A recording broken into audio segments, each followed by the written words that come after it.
आपल्या शासनाचा कार्यक्रम आहे।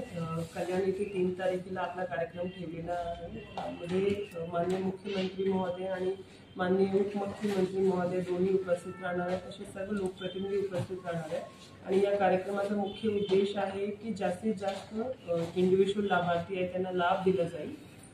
त्या ठिकाणी आपल्याकडनं 29 जानेवारीपासून आता विविध ठिकाणी ऑलरेडी या अनुषंगाने इंडिव्हिज्युअल लाभार्थींना जास्तीत जास्त KDMC आणि इतर स्टेटची स्कीम्सचा लाभ कसा फॅसिलिटेट करून देता येईल या अनुषंगाने कॅम्प्स घेतले गेले होते आणि विविध लाभार्थी याच्यामधनं चयनित झालेले आहे।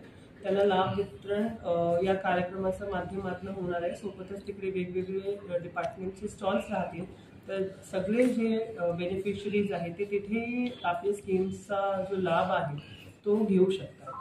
ॲक्च्युली शासन आपल्या दारीच्या आधी आपल्या डोंबिवली येथे काही भूमिपूजन माननीय मुख्यमंत्री महोदय यांचे शुभ हस्ते आणि माननीय मंत्री महोदय, माननीय खासदार महोदय, माननीय आमदार महोदय यांच्या उपस्थितीमध्ये पार पाडला जाणार आहे। त्यामध्ये प्रामुख्याने जे विकास कामं आपल्या इकडे मार्गी लागलेली आहे, डोंबिवली येथे सुतिकागृह आणि कॅन्सर हॉस्पिटल याचा भूमिपूजन सोहळा आपण जे PPP तत्वावर हॉस्पिटल तिथे बांधणार आहोत। सोबतच तिथे फिश मार्केट आणि इतर विकास कामं अभ्यासिका आहे त्यांचा फिश मार्केटचा भूमिपूजन सोहळा आणि काही लोकार्पण हे तिकडे पार पाडले जाणार आहे। आणि आपली जी विविध कामं आहेत या अनुषंगाने मॉडेल कोड ऑफ कंडक्टचा आधीच त्यांचं भूमिपूजन किंवा लोकार्पण या अनुषंगाने होणार आहे। आपल्या लोकांची मागणी होती, आपली जी कर थकबाकी आहे या वर्षामध्ये सुरुवातीला आपण अभय योजना लागू केली होती,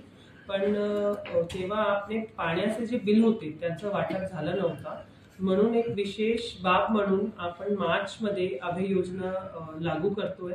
परवा आपली लोक अदालत आहे आणि लोक अदालत पासून या योजनेचा लाभ सुरू होईल।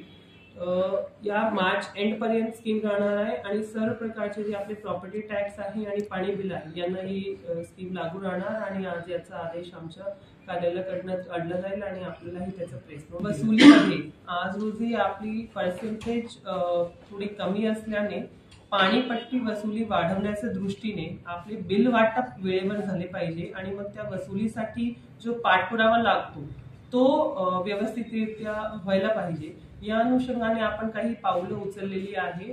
नक्की या अभय योजनेमुळे पाणीपट्टी आणि कर वसुलीला लाभ मिळेलच, सोबतच पुढच्या वर्षीचा प्लॅनिंग आम्ही याचा सुरुवातीपासूनच करू आणि जे अनधिकृतपणे पाणी कनेक्शन्स आहेत त्याच्यावर या अनुषंगाने आम्ही कारवाई करू, जेणेकरून जी अधिकृतरित्या पाणी घेणारे आहेत त्यांना व्यवस्थित पाणीही मिळेल आणि आमची वसुलीही वाढेल।